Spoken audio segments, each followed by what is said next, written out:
ಚುನಾವಣಾ ಆಯೋಗದ ವಿರುದ್ಧ ರಾಹುಲ್ ಗಾಂಧಿ ಆರೋಪವನ್ನ ಮಾಡಿದ್ದಾರೆ, ಮತಗಳ್ಳತನ ಆಗಿದೆ ಅಂತ ಹೇಳಿ.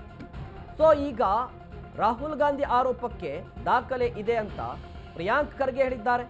2024ರ MP ಚುನಾವಣೆಯಲ್ಲಿ 60,000 ಮತಗಳು ನಕಲಿಯಾಗಿದೆ, ದಾಖಲೆ ಕೂಡ ಇದೆ.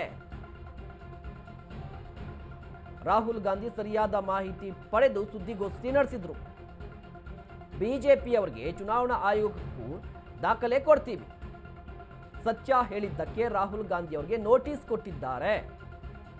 ಚುನಾವಣಾ ಆಯೋಗ ಸರಿಯಾಗಿ ಮತಪಟ್ಟಿಯನ್ನ ತಯಾರು ಮಾಡಿಕೊಳ್ಳಲಿ, ರಿಲೀಸ್ ಮಾಡಲಿ ಅಂತ ಹೇಳಿ ಪ್ರಿಯಾಂಕ್ ಖರ್ಗೆ ಅವರು ಮಾತನಾಡಿದ್ದಾರೆ. ಕರ್ನಾಟಕದಲ್ಲಿ ಮತ್ತು ವಿಶೇಷವಾಗಿ ಬೆಂಗಳೂರು ಮಹದೇವಪುರ ಕಾನ್ಸ್ಟಿಟ್ಯೂನ್ಸಿ ಅಂದರೆ ಬೆಂಗಳೂರು ಲೋಕಸಭಾ ಕಾನ್ಸ್ಟಿಟ್ಯೂನ್ಸಿಯಲ್ಲಿ ಯಾವ ರೀತಿ ಮತಕಳ್ಳತನ ಆಗಿದೆ ಅಂತ ಸವಿಸ್ತಾರವಾಗಿ ಹೇಳಿದೆ.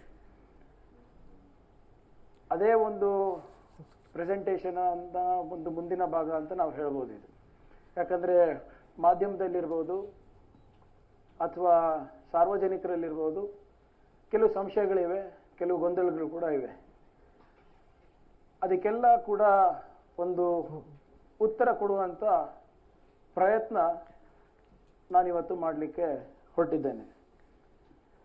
ಸ್ನೇಹಿತರೆ, ತಮ್ಗೆ ಗೊತ್ತಿರೋ ಹಾಗೆ ಕಳೆದ